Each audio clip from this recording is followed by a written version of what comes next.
கர்த்தருக்கு ஸ்தோத்திரம்.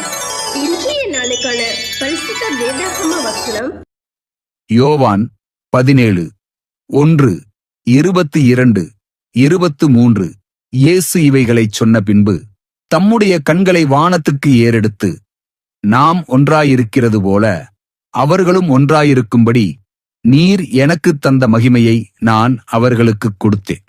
ஒருமைப்பாட்டில் அவர்கள் தேறினவர்களாயிருக்கும்படிக்கும் என்னை நீர் அனுப்பினதையும் நீர் என்னில் அன்பாயிருக்கிறது போல் அவர்களிலும் அன்பாயிருக்கிறதையும் உலகம் அறியும்படிக்கும் நான் அவர்களிலும் நீர் என்னிலும் இருக்கும்படி வேண்டிக் கொள்ளுகிறேன்.